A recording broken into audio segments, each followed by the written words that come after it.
Hello, my name is Sukhwan Singh and I live in Tulsa, Oklahoma. And I have been very much intrigued by this Oak Island money pit mystery. And this is my attempt to resolve this mystery forever. And I have prepared some slides and I have prepared a demo in order to settle this mystery once and for all. So I'm going to show you some couple of slides, and then I will show you a demo. So let us start with the slides.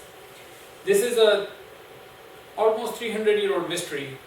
So it's going to take me about 45 minutes in order to explain each and everything, starting from what the mystery is all about, explaining what it is and how this thing is formed, and what people think and what it is.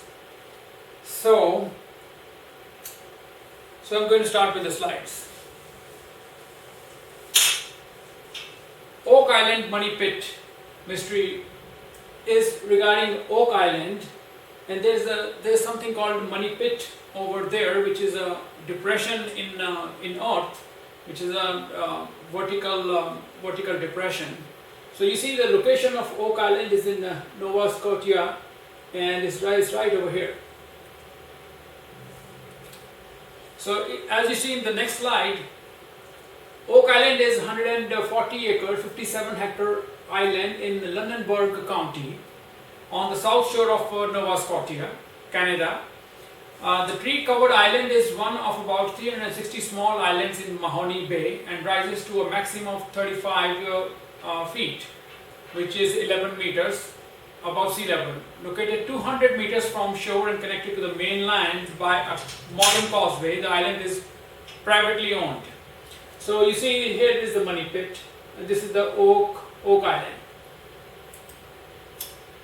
Oak Island is noted as the location of the so-called money pit. On the site of over 200 years of treasure hunting, repeated excavations have reported layers of apparently man-made artifacts as deep as 31 meters, 102 feet. So these are the coordinates of Nova Scotia, is in Canada. So the area is approximately 140 acres. And you see this is a picture of a shaft going down, which is going into the money pit. You know, it is 31 meters, 102 feet. So most of the people and treasure hunters are aware of the money pit, but I will give you some background. In 1795, 18-year-old Daniel, after observing lights coming from the island, discovered a circular depression in a clearing on the southeastern end of the island.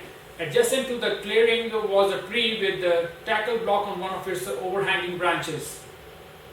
Begins with the help of friends, John Smith, in early accounts, which is this guy Samuel Ball has given some account of this, and Anthony Vaughan excavated the depression and discovered a layer of flagstones a few feet below. So there were a couple of flagstones a few feet below. On the pit wall there was a visible markings for a pick. As they dug down, they discovered layers of logs. So there are layers of logs in this pit, about every 10 feet. So they abandoned the excavation at 30 feet. So they dug to about 30 feet, which is 9.1 meters, and then they abandoned their thing. This initial discovery and excavation was first briefly mentioned in a print in this newspaper, Liverpool Transcript, in October 1856. A more complete account followed again in Liverpool Transcript, the Nova Scotian, British colonist, and history of Lunenburg County.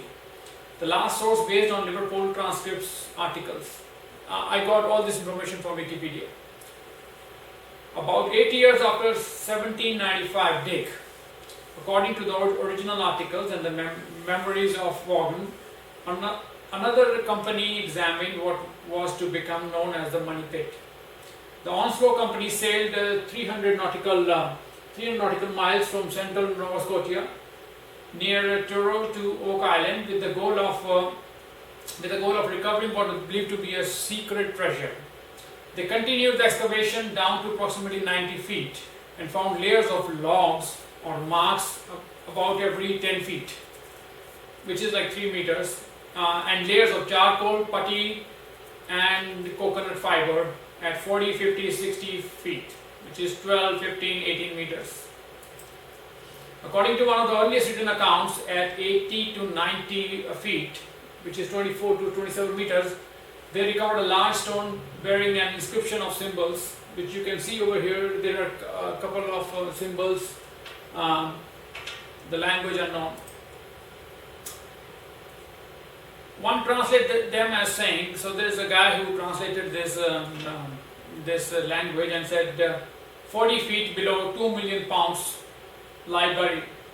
The symbols currently associated with the 40 feet down translation and seen in many books first appeared in True Tales of Buried Treasure, written by explorer and historian Edward Rowe Snow, 1951. I don't believe this. Please let me explain to you the whole situation. Edward Rowe Snow's translation doesn't give any details how he reached this conclusion. In this book, he states he was given this set of symbols by Reverend A.T. Kempton of Cambridge, Massachusetts. Nothing more is known about Kempton's involvement in the Oak Island tale. Most of his books are some pirate fiction. Read the book names and judge yourself. Here is one which says Mysteries and Adventure along the Atlantic coast, Secrets of North Atlantic Islands, True Tales of Pirates and their gold, Ghosts, Gales and Gold, Supernatural Mysteries. Anyway, so there's a list of books he wrote. Let me explain. The Turo Company in 1849 re-excavated the shaft back down to 86 feet, 26 meter level, where it flooded again. So there was some water which came out. According to the 19th century account, the drill or pod agger is kind of a bit which goes deep into the wood, and then you can just keep on rotating with the hand, and it is a long circular iron rod which goes into wood, just like they drill. It's like a big drilling bit, Passed through Spur's platform at 98 feet, a 12-inch head space, 22 inches of what was described as metal in pieces, 8 inches of oak, another 22 inches of metal, 4 inches of oak, another first layer, and finally into clay for 7 feet, without striking anything else. So in the end, they hit clay. In the end, they hit the clay. There has been wide-ranging speculation among enthusiasts as to who originally dug the pit and what it might contain. Later accounts say that oak platforms were discovered every 10 feet, but earliest accounts simply say that marks of some type were found at these places.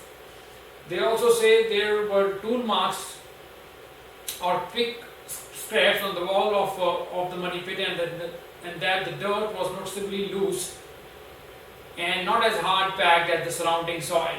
One expedition said they found the flood tunnel at 90 feet. So there's something like a flood tunnel which is flooding this muddy pit. However, Robert Dunfield, a trained geologist, wrote that he carefully examined the walls of the re-excavated pit and was unable to locate any evidence of this tunnel. So he didn't find any huge tunnel. Natural sinkhole theory doesn't hold any ground due to the platforms at few feet. So there were platforms found few feet. So the natural sinkhole theory doesn't stay. Critics argue that there is no treasure and that the apparent pit is a natural phenomenon, likely a sinkhole, natural caverns. Suggestions that the pit is a natural phenomenon, specifically a sinkhole of debris in a fault, date to at least 1911. So since 1911, there are some people who are saying that this is some kind of natural phenomenon. There are numerous sinkholes on the main island near the island. together with underground caves to which the parent booby traps are attributed. So this system is like some kind of caverns below this island. The appearance of a man-made pit has been attributed partly to the texture of sinkholes. This filling would be softer than the surrounding ground and above the impression that it has been dug up before. The main reason against this theory is that the wood blocks at every 10 feet were found, some with coconut shell here. So the natural sinkhole theory sinks very badly. So there is, so what I'm trying to say is that there is, this thing is not a natural phenomenon. This is not a natural phenomenon. Okay. There are many other theories. Giant siphon. This led to the theory that the beach had been converted into a giant siphon, feeding water from the ocean into the pit via man-made tunnel. So some people say that this is some kind of a man-made tunnel which is feeding, which is like a siphon which is feeding the island. A sample of this material was taken to Smithsonian Institution in the early 20th century. So in like 19 something, this material was taken where it was concluded that the material was coconut fiber. So they took out some material which turned out to be coconut fiber. The origin of these fibers has been source of heated debate among Oak Island researchers. So there are tons and tons of people who are researching this thing. So there are tons of books which have been written on this mystery, and as you see, there are millions of people who watched Ancient Aliens, and so the list goes on and on. Since coconut trees do not occur naturally in Canada, so they think that this is made by somebody, came from outside or something. Carbon dating was conducted on a sample in the 1960s and returned the date of 1200 to 1400, 1200 to 1400 years. So let's go to the next slide. So just to explain this whole theory, I am going to take you to Europe. Let's go to Europe for a while and follow Vikings, or people who raid as per Old Norse language. It is recognized that the Vikings could never have begun raiding or indeed settling beyond Scandinavia if they had not first developed, about 4 centuries earlier, highly effective boat building and navigation skills. So the Vikings would never have gone out of Scandinavia if they did not have the technology to build boats which can travel far off. The Vikings from Old Norse, it says Vikinger were seafaring North Germanic people who traded, explored and settled in wide areas of Europe, Asia and North Atlantic island from the late 8th to the mid 11th centuries. Late 8th is late 8th century is 700 like 790 AD to mid 11th century is about like 1050 or 1080 AD. So let's follow their route to North America now. So you see, they started from this is their homeland. So they started from this area, and then they were Viking journeys from 8th to 11th century. So they went to Greenland, and they have been reaching to North America, Canada, Baffinland, Nunavut, all these regions, including Nova Scotia. So let us follow their route to North America now. There are a couple of other maps and options. As you see, over here they can go from here to. They went from here and they made a settlement in Greenland. From there, when they went up north, and they went to Baffinland, and then they came down into all these regions. So they were seafaring people. So they had the long boats, and then they used to go far away places. Nova Scotia in the map on route of Vikings. So as you see this this map is right over here. Is right over here. If you see this this location over here on the screen, this is I've expanded this thing. So this is this map I took from Wikipedia, and so this is Oak Island. So this is a tiny place in that area. You see. Small boat options. So they also had something called small boats. So they used to go from here to here, here to here, here to after a couple of years, because they were traveling and they were doing their voyages in very small boats. What was going on with the Vikings between the 9th and the 12th century? So I'm going to explain to you what was going on with the Vikings. Geographically, a Viking age may be assigned not only to Scandinavian islands, modern Denmark, Norway and Sweden, but also to territories under North Germanic dominance. So like in Europe, North Germanic, north of Germany, mainly Danelaw, including Scandinavian York. These are places in Europe. The administrative center of the remains of Kingdom of Northumbria, parts of Mercia and East Anglia. Viking navigators opened the road to new islands to north, west, east, resulting in the foundation of independent settlements in the Shetland, Orkney and Faroe Islands, Iceland, Greenland and Lians Ox Meadows. A short-lived settlement in Newfoundland. So around year 1000, they went to Newfoundland. Many of these lands, specifically Greenland and Iceland, may have been originally discovered by sailors blown off course. So you see, these Vikings are taking their long boats, and while they're on the sea, sometimes they drift. Sometimes they drift to a different side of the region, and they land somewhere else. They also may have been deliberately sought out, perhaps on the basis of accounts of sailors who had been land in the distance. So sometimes they see land in the distance and then they go, okay, let us go over there. The Greenland settlement eventually died out, possibly due to climate change. So the settlement which they made in Greenland eventually died out. Vikings explored the northern islands and coast of the North Atlantic.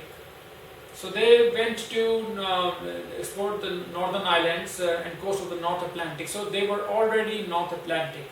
Ventured south to North Africa and east to Russia and Constantinople and the Middle East.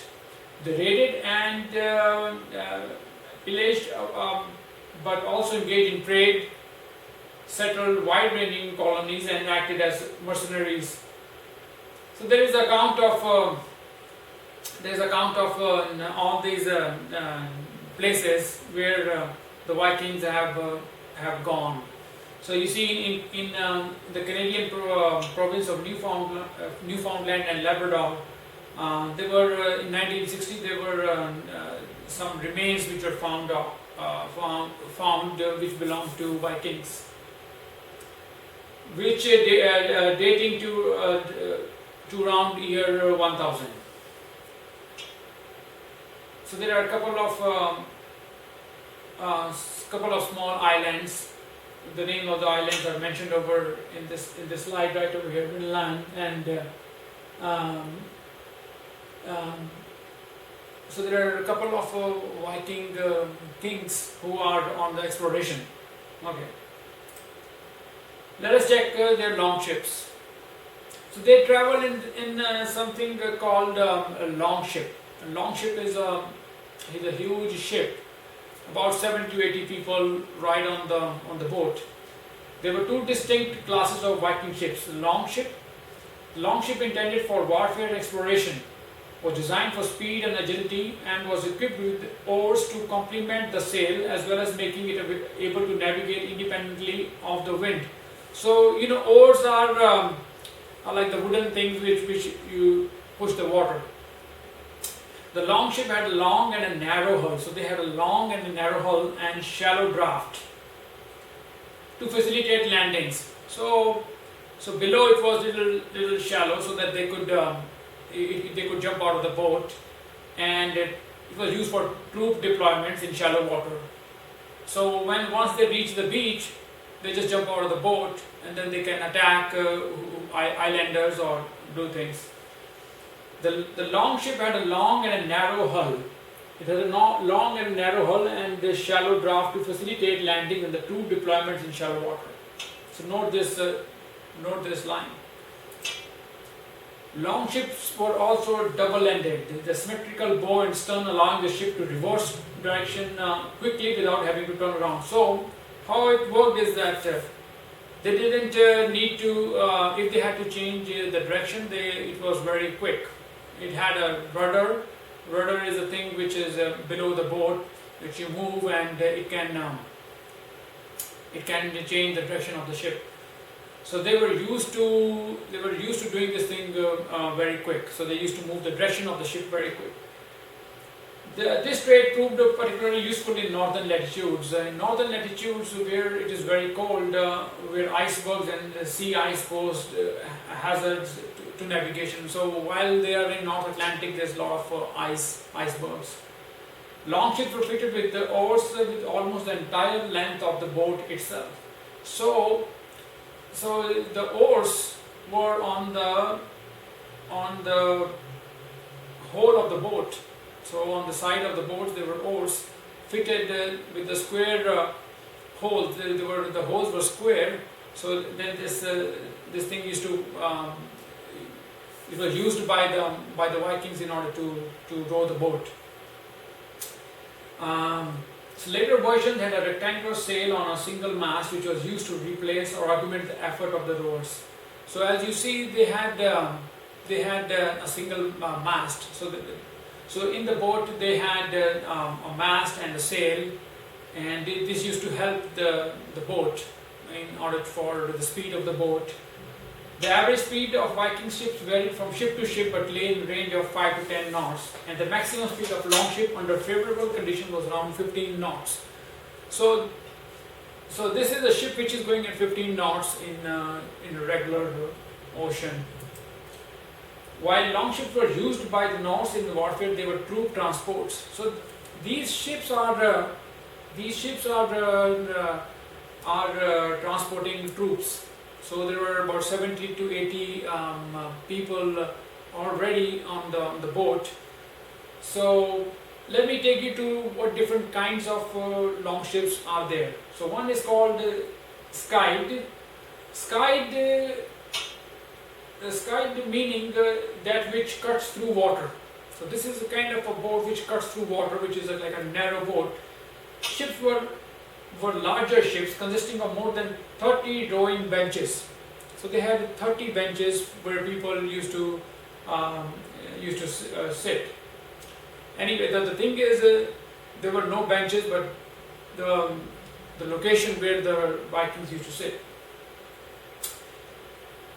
Ships of these classification are some of the largest long ships ever discovered. A group of these ships were discovered by Danish archaeologists in Roskilde during development in the harbor area in 1962 and 1996 to 1997. So they dug out some boats, and that's how there is an account of how the boat looks like. The ship discovered in 1962, Skull del Lev 2, is an oak-built skide long ship. It is believed to have been built in the Dublin area around 1042. So they were building very long ships in year 1042. Before that they had long ships too, but this is one of the ships they built in 1042. And this could carry a crew of some 70 to 80 and measures not less than 30 meters. So this is like 98 feet in length. But there is no design on which they depend upon. They just whatever they want to build, they just build long long boards. It didn't matter to them if it was more than 98 feet or like 100 plus. So they didn't follow any template for the design. In 1996-97, archaeologists discovered the remains of another ship in the harbor. This ship, called the Roskilde 6, has not been yet fully investigated and full details are not available. It is, however, thought to be around 36 meters, 118 feet long, and has been dated to the mid-11th century. So as you see, these ships are in use since mid-11th century. And these are, one of this ship is 98 feet, another is 118 feet. Repeated excavations have reported layers of apparently man-made artifacts as deep as 31 meters, so 102 feet. So this is very close to 98 feet, between 98 and 118 feet. So what I'm trying to say is that the excavation has gone as deep as 102 feet, and this is almost approximate length of one of the long ships. Long ships, the oak planks are wide, about 250 millimeter, including laps, with less taper at bow and stern.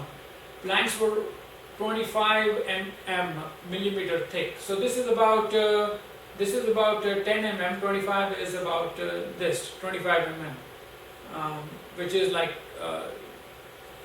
10 mm is 1 centimeter. So it is this is only like this much, like 1 inch thing, a little more than 1 inch. Okay, the 26 heavy frames are spaced at 850 millimeter. This is one of the boats which was discovered in Norway. So that's how they are, and that's how they came to know. That's how they're measuring the boat. Each frame tapers from the turn of the bilge to the inwale.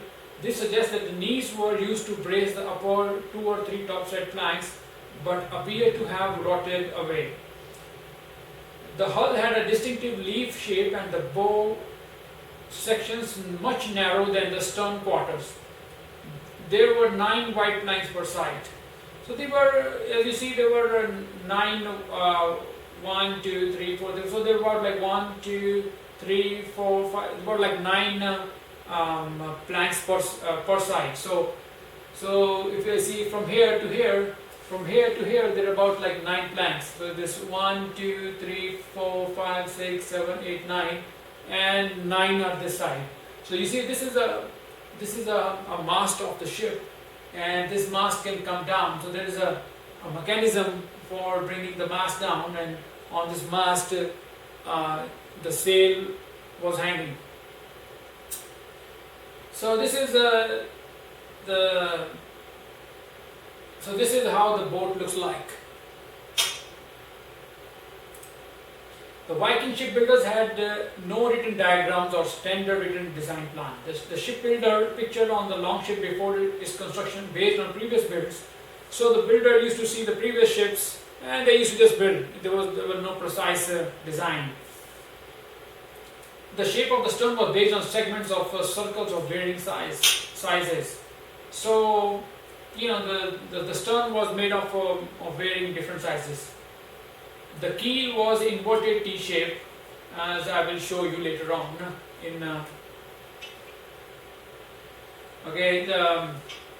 Nearly all longships were clinker. Clinker are the ships are like overlapping wood. So there is one wood like this, and the overlapping wood, another wood is like this. So they are overlapping each other. So like from here to here, here to here. So they were like overlapping, just to have it very tight, tight for so that no water gets in. Nearly all longships were clinker, also known as laps track built, meaning that each hull plank overlapped the next. Each plank was hewn from an oak tree, so that the finished plank was about 25 millimeter thick and tapered along each edge to a thickness of about 20 mm. So this hull is made from the oak tree's wood, and then as you see, it is made of oak tree wood's planks, and so it is made to this clinker thing is made as such so that it can be strong and also can move a little bit. It can move and provide. So it's not like really stiff. For a long voyage. So you see over here the long ships, the oak planks were wide about 250 mm, including laps with the less taper at bow and stern. So you see how the ship is shown over here. So the hull had a distinctive leaf shape with the bow section much narrower than the stern quarter. So as you see in this small picture over here, as you see the shape of the boat, but this is not like this is not like a template. They were making boats of different various sizes. Okay, I think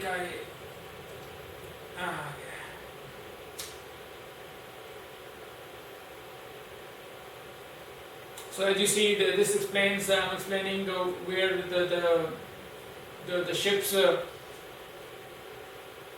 When the long timber was not available, the planks were joined, although overlapping scarf joints fixed with nails. So they used to put nails. As the planks reached the desired height, the interior frame, which is called buttocks, and cross beams were added. Frames were placed close together, which is an enduring feature of a thin planked ship. So the overall, there is not much thickness between the hull and where people sit for rowing the boat. Viking boat builders used a spacing of about 850 millimeter. Part of the reason for this spacing was to achieve the correct distance between the rowing stations and to create a space for the chests used by non-sailors as seats. So what used to happen is that they used to have a small chests where they used to keep their belongings and sit on these seats, and then they used to row the whole boat. And again, this is the size doesn't matter. So because the size is they didn't have a template, so the design changed from boat to boat. So as you see over here, some parts were held together with iron rivets hammered in from outside the hull. So outside the hull they used to fasten, and they used to turn the iron nail at that moment, and then the extra the surplus rivet was then cut off. So 700. So normally a normal ship used to take like 700 kg of nails, kilograms of iron nails in 18-meter long ships. So these ships which are 18-meter long. So they take 700 kg of nails, and even more depending upon the length of the ship. Okay. So you see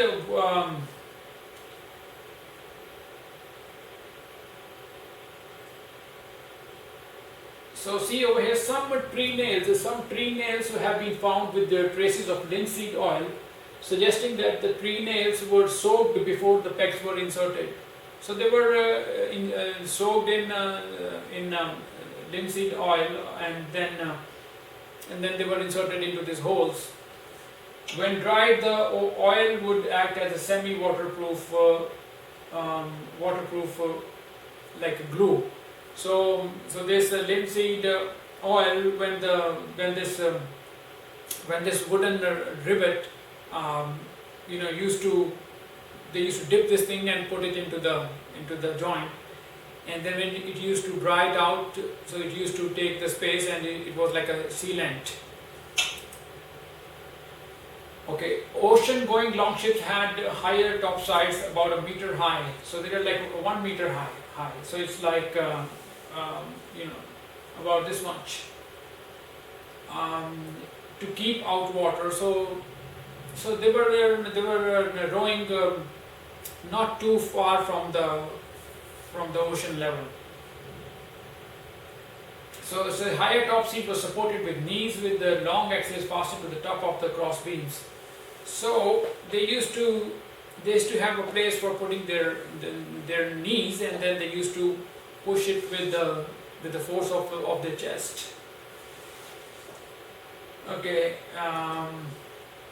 Anyway, so most of the large ships were made of oak. Other timber used were ash, elm, pine, spruce, and larch. Spruce is light and seems to have been more common in later designs for internal hull battens. So remember this thing, that the spruce is light and seems to have more common in later designs. So these are this is used in later design of the ship. Okay.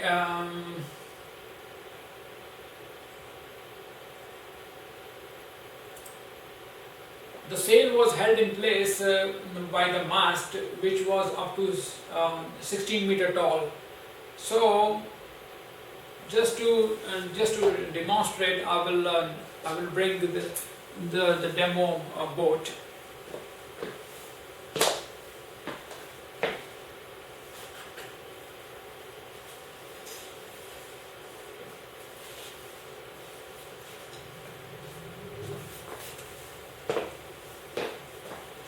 So as you see over here, this mast is like 16 meter. This is the mast, and this is the long ship. This is the mast, and this is the long ship.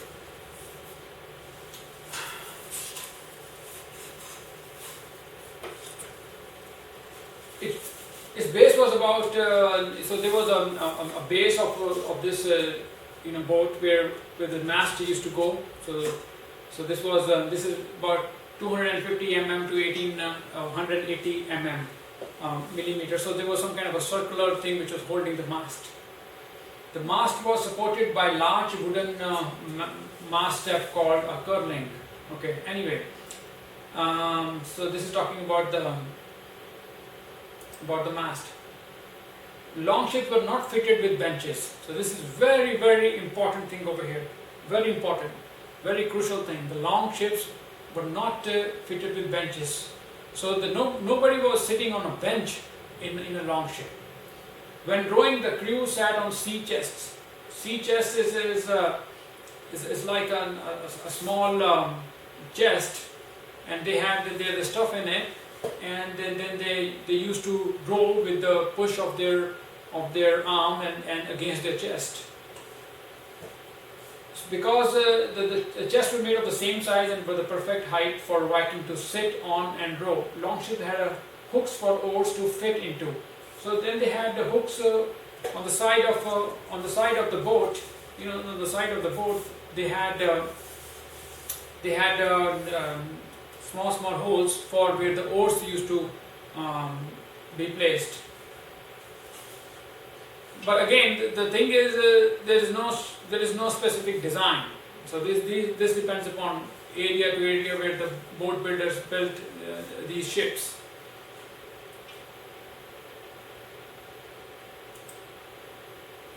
Okay, this is a long ship, and as you see over here, I'm going to show you right over here. You see over here, this is the wooden plank. This is another wooden plank, another wooden plank, another wooden plank, and then these Vikings used to sit maybe like two in a row. So 1, 2, and then they used to row 1, 2, 1, 2, 1, 2. So like 4 of them, 8 of them are facing each other. Or 8 of them are facing each other. So 2 of them are holding one oar. So like this is an example of an oar. So they are holding it like this, and from this side holding it like this. I will give you a demo how it is.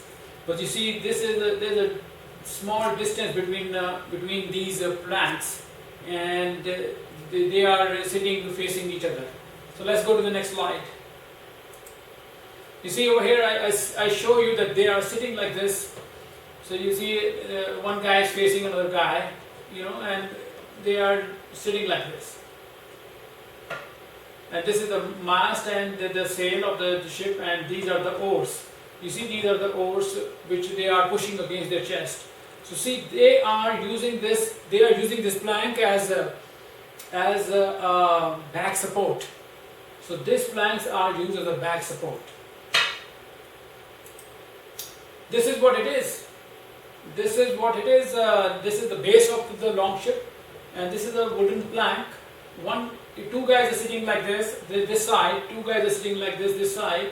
I'm only showing one each, one this side, one this side, and they are rowing the boat. The boat height it goes till over here, till the chest, and then there are holes over here for these oars. For these oars, there are holes, and they are rowing the boat like pushing like this. And I want to emphasize and mention it right now that these are supporting their back. They are not sitting on it. So there are no benches. So they are sitting on these wooden planks. We will visit this slide later on in order to explain you little more, explain what this is all about. As you see in this slide, these back support wooden panels and wrongly considered as the floors explained below in detailed slides. So these are, so you see over here, these are the wooden planks, and these are wrongly considered as the floors of the pit. So so the money pit has so they say, okay, the money pit has floors, but actually it is not floors. This is the planks. You see over here, these are the planks which are spaced almost equally. They are when the boat is built, so they are spaced almost equally. So they are supporting the Vikings when they are rowing. So they're rowing like this to the chest, So one guy sitting next to me, like so they are holding the same oar, and because this the ship is long, so it helps. Two of them are on. One is here, one is sitting next to this guy. Anyway, going to the next slide. You see, this is the construction of the wooden planks, which are considered as wrongly considered as the floors. So you see how it is made. The Vikings used to put their backs on these and row with oars from the square holes. You see, there's a square holes over here. So this the oar used to fit over here. So this side it will be like this, and from this side also it will be like this. Upper side of the boat as seen here. So you see, these are the holes where you put these oars. This slide is showing you from where they got the wood. This slide is showing you from where they got the wood for the boat. Now let us visit the evidence. So first, three teenagers. The teenagers continued burrowing down. They followed the walls of the previous hole. In doing so, these boys are digging, and they found that the pit had narrow to 7 feet in diameter. So this only is 7 feet. 7 feet is like a very narrow boat. So remember when I'm saying the sky type of long boat is a very narrow boat. So this is what I'm trying to emphasize here, is that this boat is very narrow. They also noticed that the work of their predecessors imprinted in the clay on the tunnel wall were the impressions of pickaxes. So there were some impressions of pickaxes on the side of the tunnel of so-called money pit. At a depth of 10 feet, the boys discovered a layer of composed rotting wood timbers. So when they go down 10 feet, they found rotting wood timbers. So let us go and see.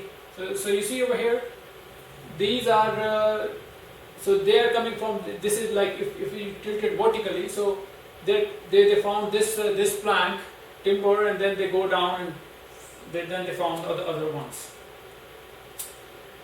The timber span the width of the hole. Of course, it will span the width of the hole of this money pit, so-called money pit. I will say so-called money pit now, because it's nothing like this. This is a boat. This is a long ship. This is a long ship, a type of kite, and so this is timber span the width of the hole, forming a wooden platform. So I will show you how a Viking used to sit in the boat.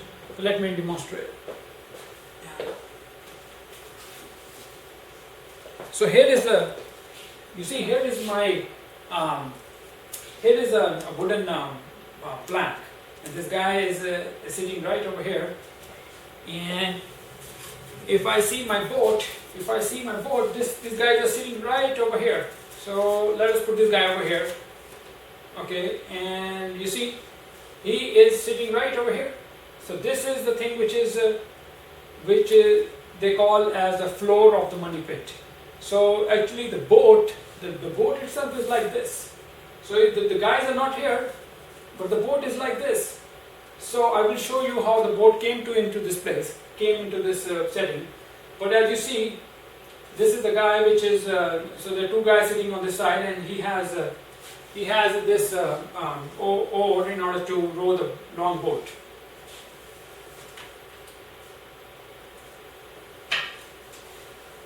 The timber spanned the width of the hole, forming a wooden platform.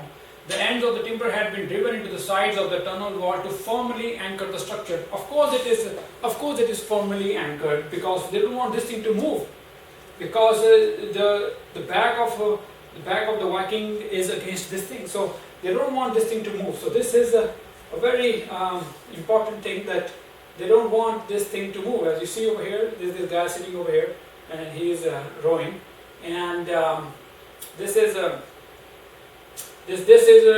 going into this wooden boat.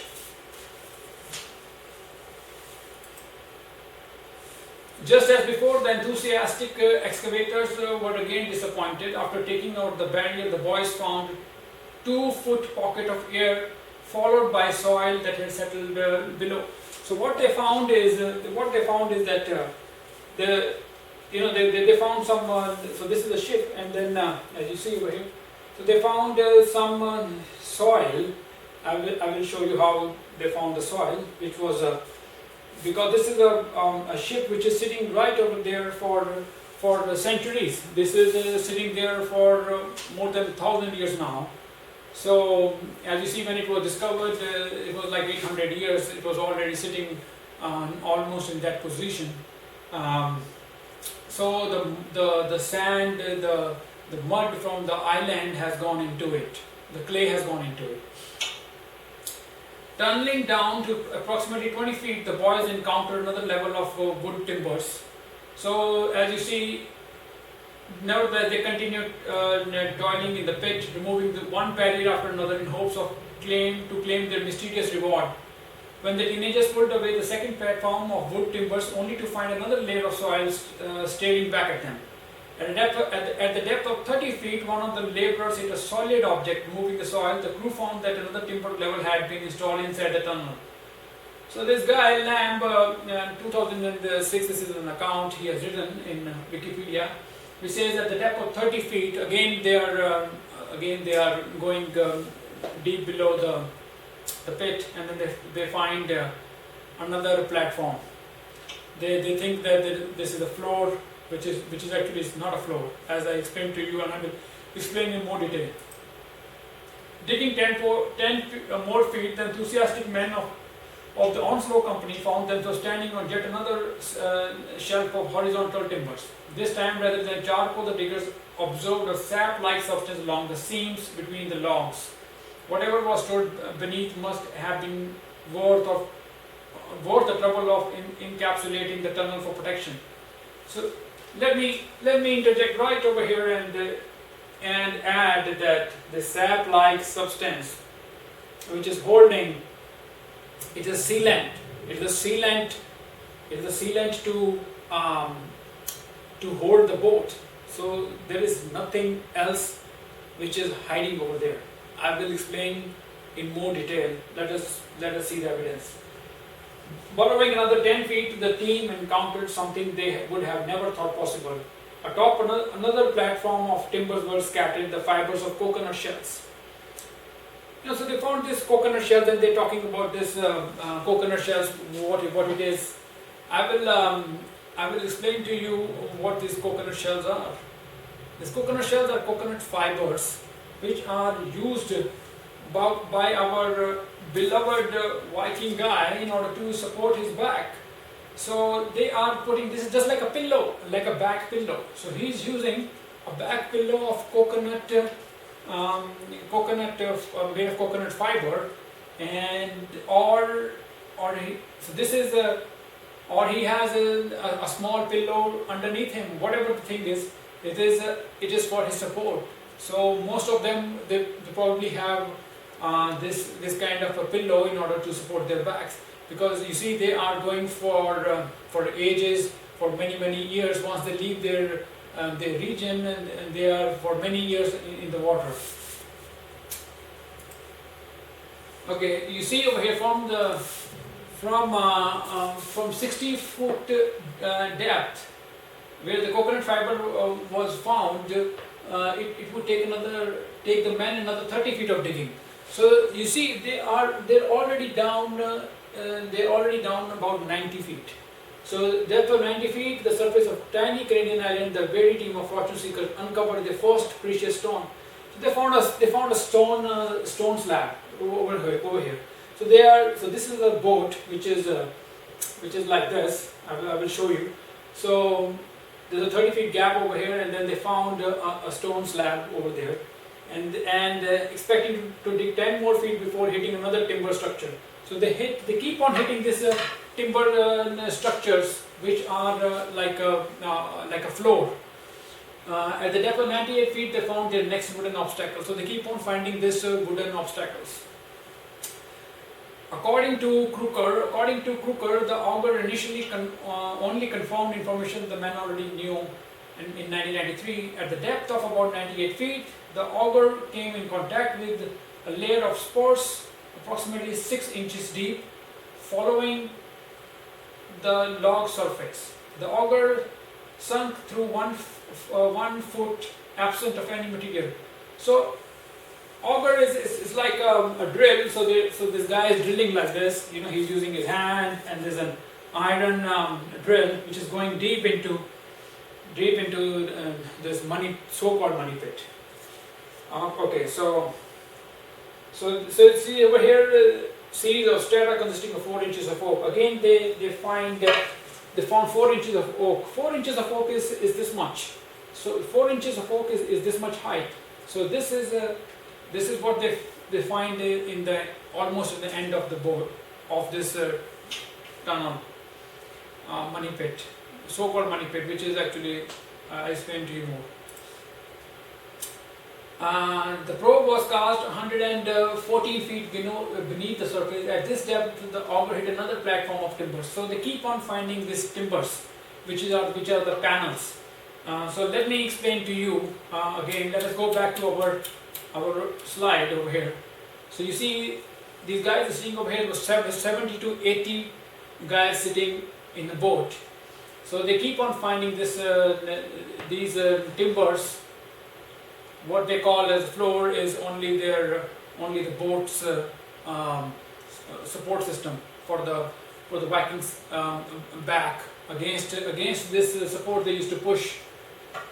So this thing was totally fixed into the boat, and it is still very strongly fixed.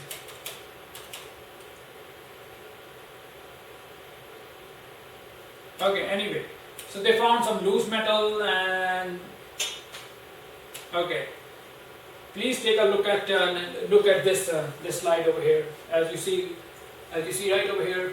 So this is what they start with, and then they go down. They found this slab, and they say this is a tunnel. which actually is not a water tunnel.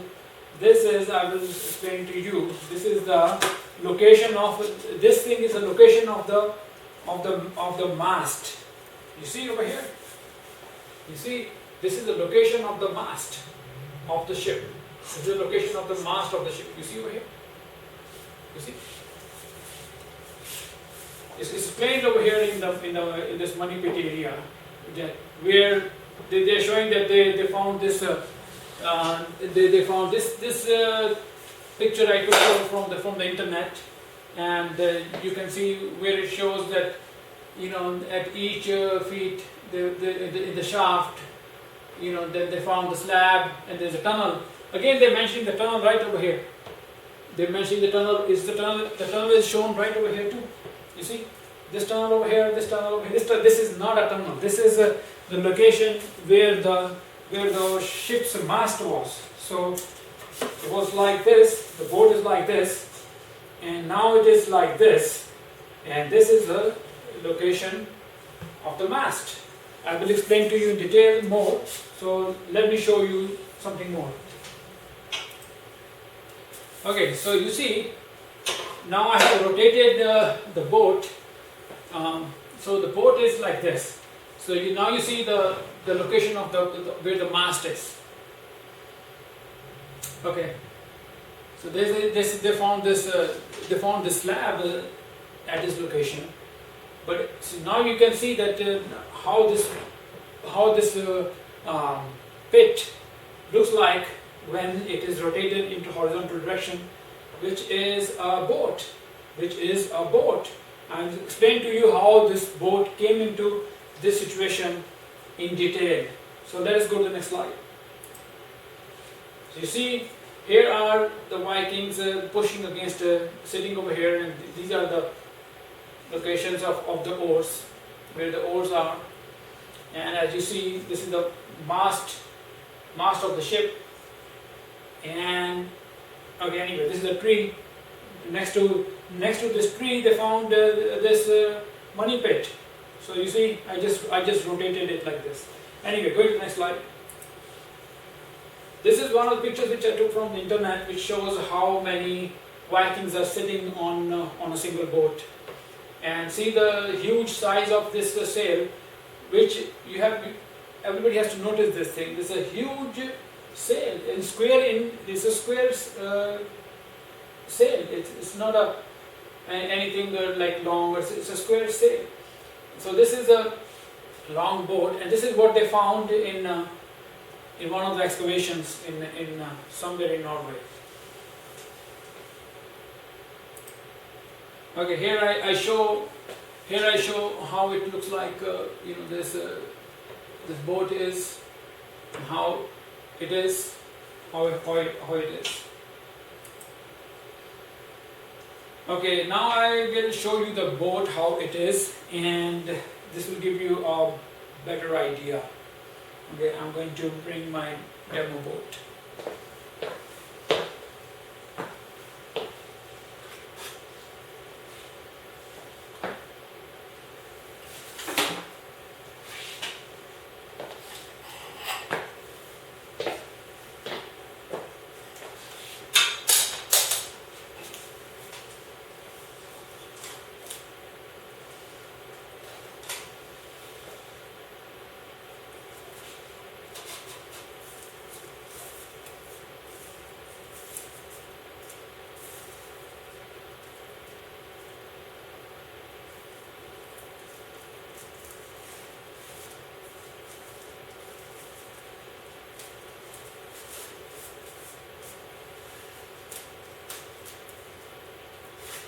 Okay, you see, this is our original boat.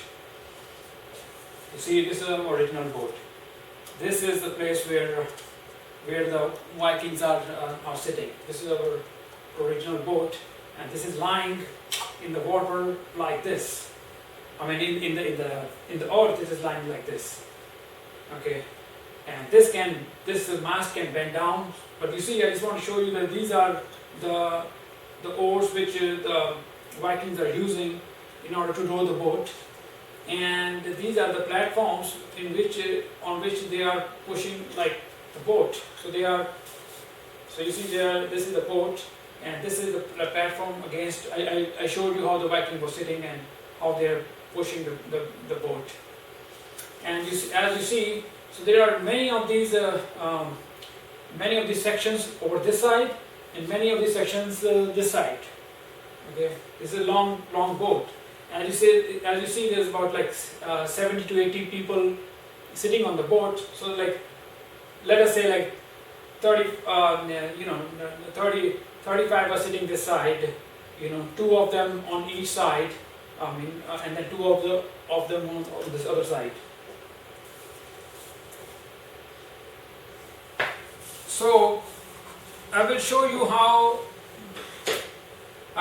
the reason for the long ship to end deep inside. Actually, the ship only moved a few meters. That part of land was underwater and the long ships were designed to go into shallow waters. Why there was water so deep inside? Here is the reason below. I give you precise reason which I found why the water was so much deep inside. That part was underwater and very close to the beach at the time of medieval warm period. So there is a period. There is a timeline from 1950 to about 1200 when the temperature of Earth increased by like say 1 degree centigrade, and this was enough in order for the icebergs to melt, and so the water line went up in the ocean. What is medieval warm period? Medieval warm period was a time of warm climate in northern Atlantic region that may also have been related to other climate events around the world, lasting from about 1950 to 1250. Despite the substantial uncertainties, especially for the period prior to 1600, for which the data is very scarce, the warmest period of the last 2000 years prior to the 20th century was likely occurred between 1950 and 1100.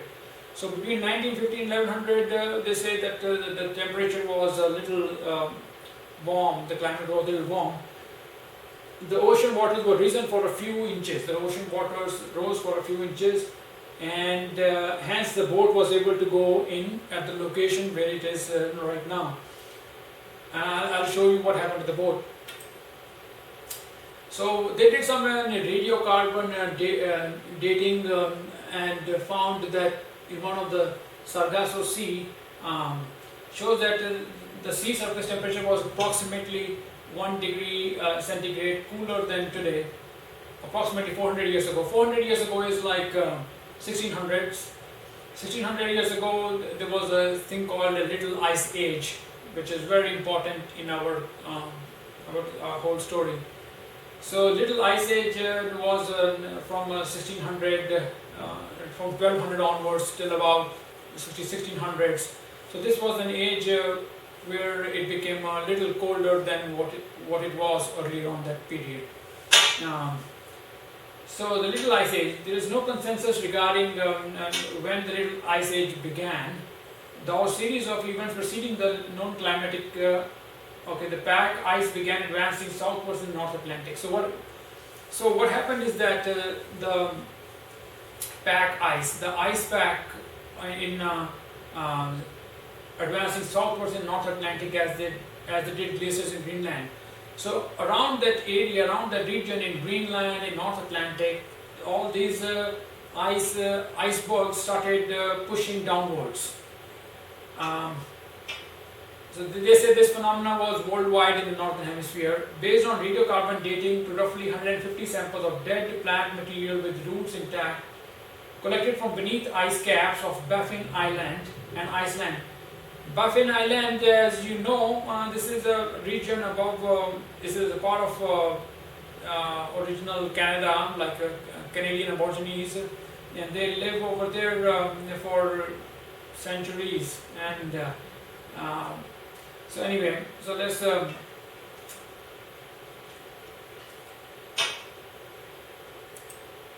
So this is this graph I took from Wikipedia, which shows a medieval warm period. So the temperature rose by like say in the year 1000, in near about year 1000, the temperature was highest. Say like almost 2 degrees. The temperature rose to about almost 2 degrees. But as you compare to 2004, our temperatures are way higher right now. But as you see, this little ice age is also there, which was a little cooler temperature at the time. This is what was happening, that you see the route map of the Vikings. They are coming down with their boats into this area, and as you see this icebergs, this ice which is in the southern in this southern area of this Greenland is pushing down, as it is mentioned with the ice age, with the little ice age in fact. Okay, what happened to the longship's fate? The crew probably got killed fighting locals, or went deep in the land to look for prosperity. They returned back to the ship for far fewer men to sail, couldn't do it. Ship that long takes enormous effort to do. Ship is stranded at the landing site for the next 1000 years. See the next slide to see effect of warm climate. 1950 to almost 1200, and then little ice age from 1280 onwards to 1680. So what I am trying to show here is that the ship was pushed upwards, and the sail gets broken. So our ship, you see our ship over here. So this sail gets broken. So this is like a tunnel, which shows like a tunnel now. The sail is broken over here. Remember, there are ropes which are from here to here, and this also has some timber right over here to hold to strengthen the sail.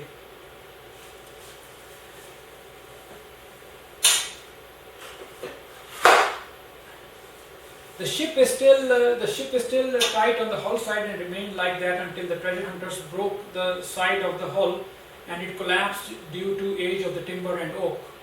Affected also by the constant tunneling by treasure hunters of Money Pit. So they don't realize that this is not a money pit, so they keep on tunneling and damaging what is already damaged for many years. Okay, so here is what happened to the ship. So the ship is like this. So this ice 1080 to 1050 AD iceberg movement. So as you see in our previous map, the icebergs are moving down. And this island where the ship is stranded is pushing 1050 AD to 1100. It has gone a little more deep inside. So there is this is the movement of the icebergs, because it's the warm medieval period. The temperatures in the ocean increased, and the icebergs are going down and to this side, and they're pushing it down. So this is what happened to our ship over here. 1100 to 1200 iceberg movement has totally pushed the ship like in this slide, as you see. Clay silt from the ocean current start moving in and depositing from the water currents and iceberg movements. So you see over here, so they form a couple of caverns, because what happened is that the ship, when it came and landed on the beach, because of the warm climate, little warmer, like 1 degree warmer, the ship was able to go into the shallow water. So once the ship reaches over there, and because this area below the one side of the ship collapses, because the water isn't on top of it, there's a caverns below it, so it fell down. So this is what I will demonstrate what happened to our ship.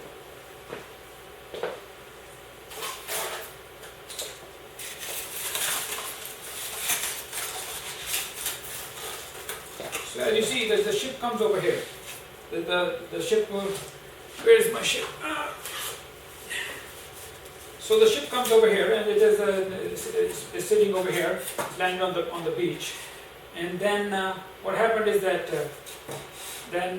because of this region is this part of the island is underwater, and earlier on it was not. So like in 700s, 600s it was not.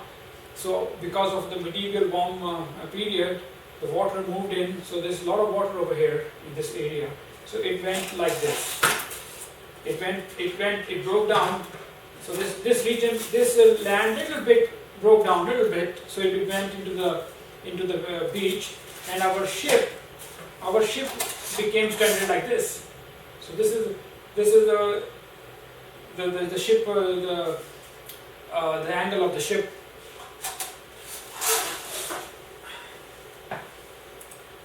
So as you see, so the ice, as you see, our ship went like this.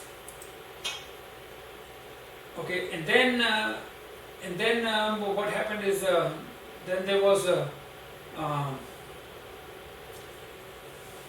So then this area is not underwater anymore. Because now it is a colder climate, like in Little Ice Age. So now the icebergs are pushing more and more on this land, and so the soil is very, very soft.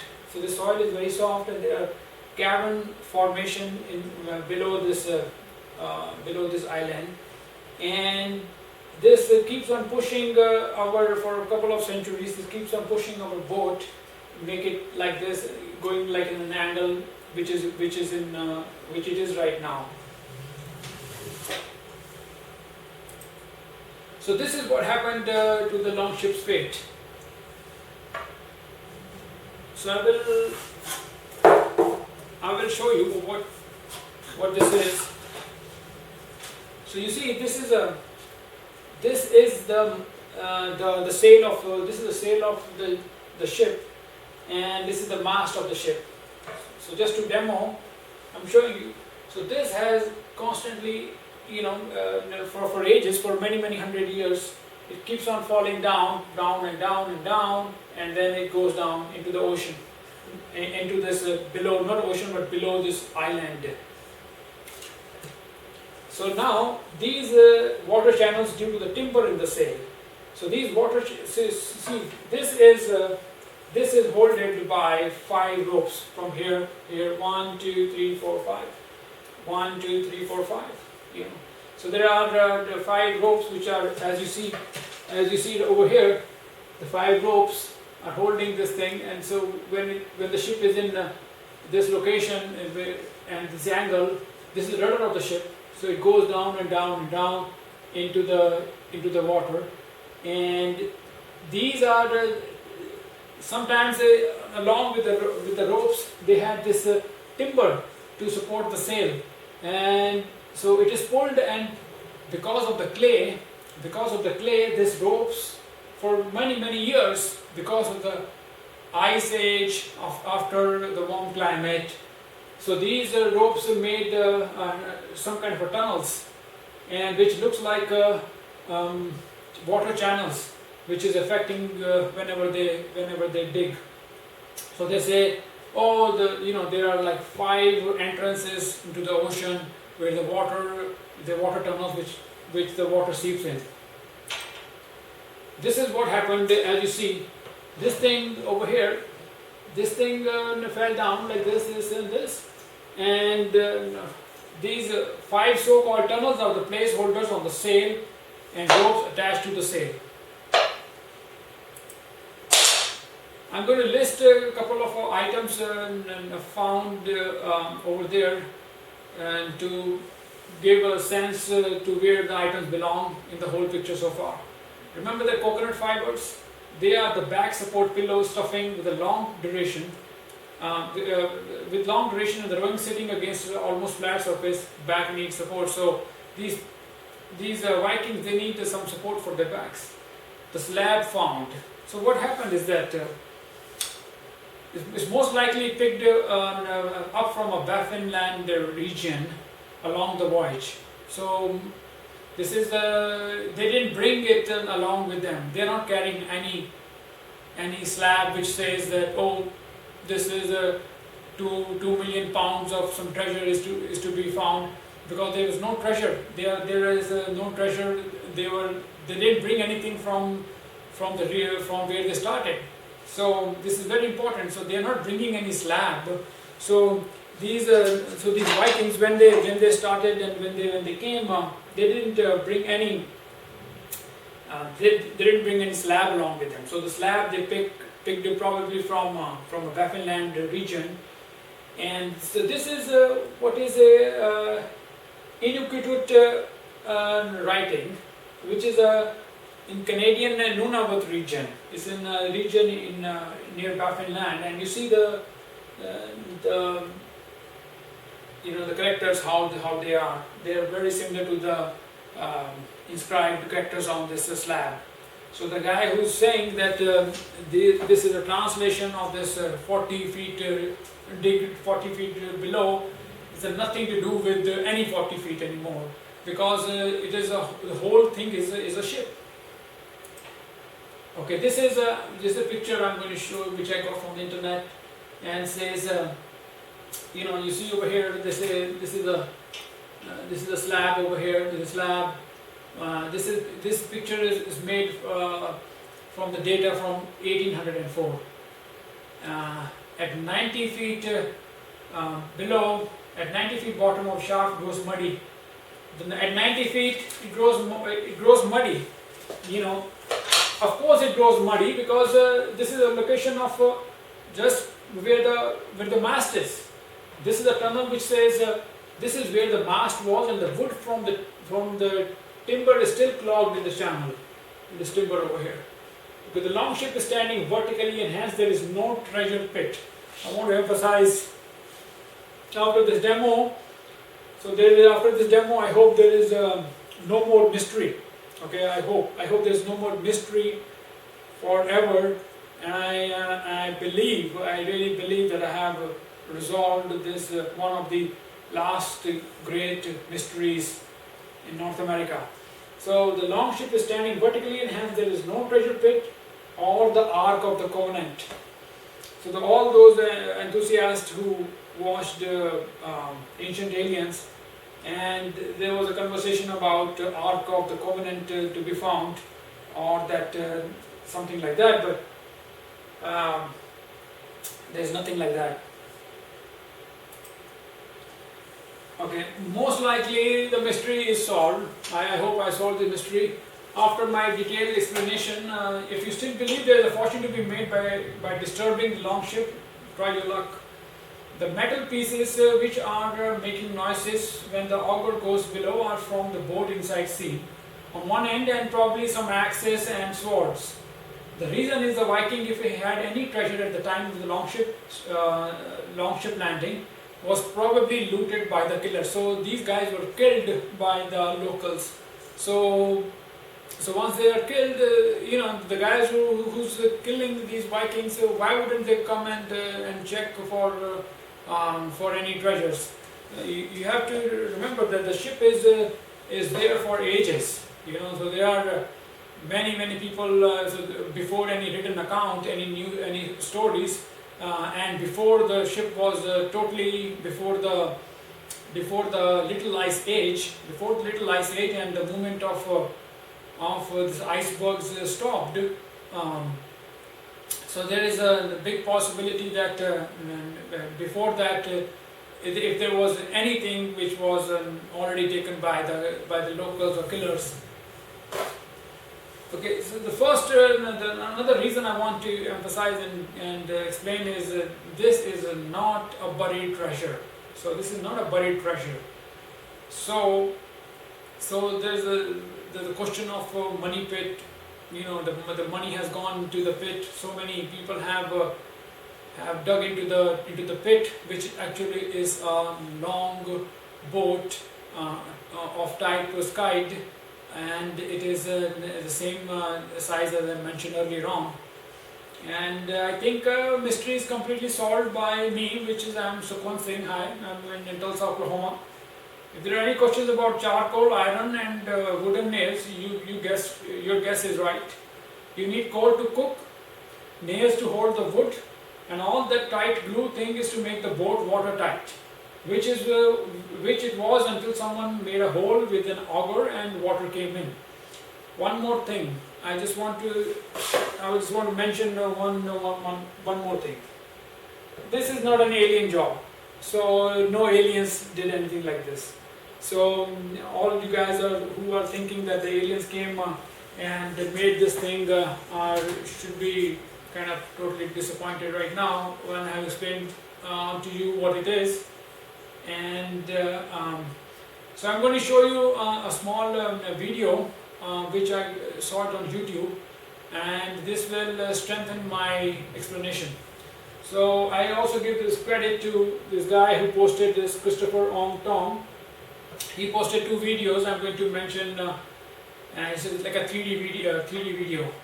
So let us go to the videos.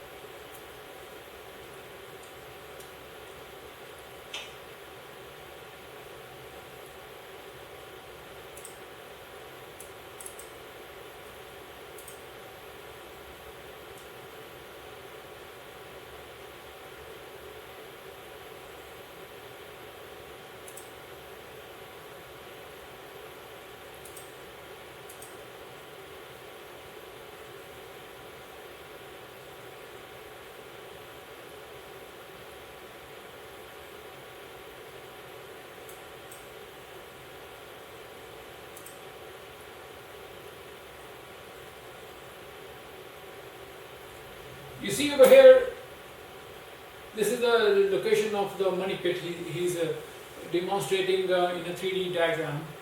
So they say this is a 10 feet, this is an oak platform. These are this back support.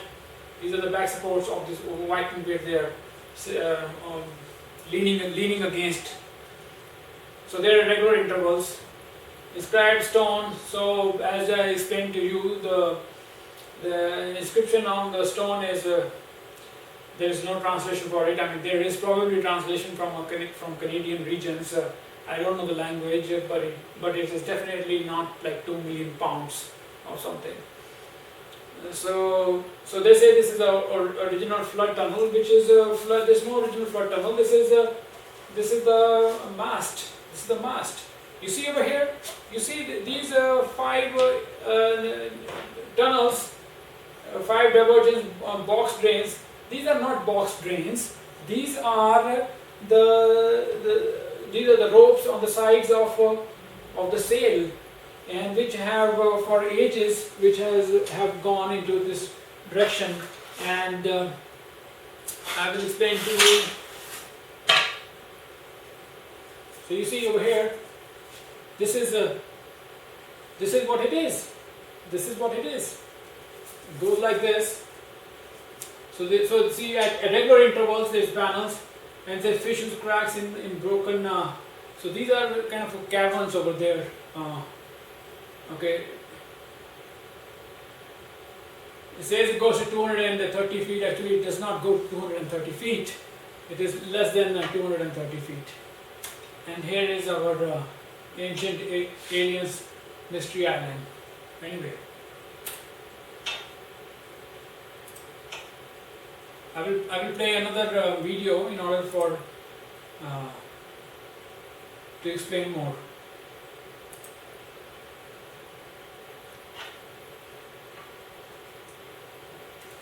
So you see, this video shows this video shows the hull. This is the hull of the boat. Okay, this is very precisely the hull, and this shows one continuous segment. Okay, so this our boat is like this. Okay, and so this is the hull of the boat. These are clean cut joints. So these are clinker joints which are holding the hull of the boat. See over here, these are round in structure. So 37 piles, meaning these are clinker joints one after another. Okay. This video probably they made after looking at the detailed data. But this is how it looks from the top. From the top it looks like this, because this is a boat. This is a long boat. Let me explain to you right like this. This is a long boat. From the top, if you see, from the top it looks like this. You know. You see, this area over here is the area where the mast is, where the ship's mast was. And probably for the last 1,000 years it is probably there or probably not, because of the movement of the land and the water.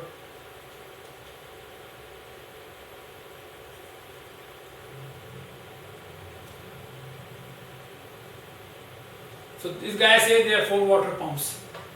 So actually this is where it gets weird, because as I said,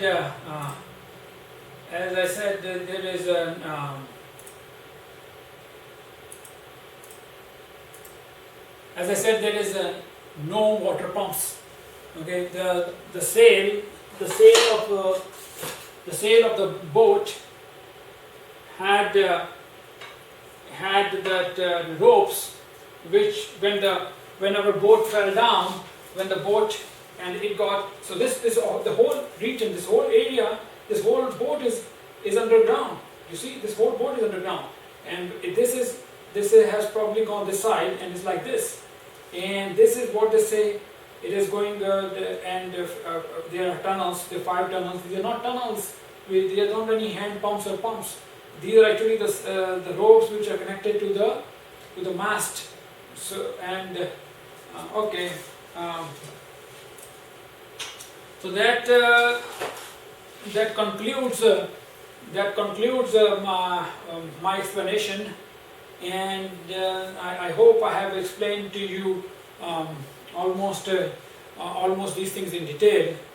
That the money pit, which actually is a long boat, is a Viking boat, which has for ages been there for the last 1,000 years. Is stranded over there, and there's no treasure over there. So I hope you guys are able to settle this mystery forever.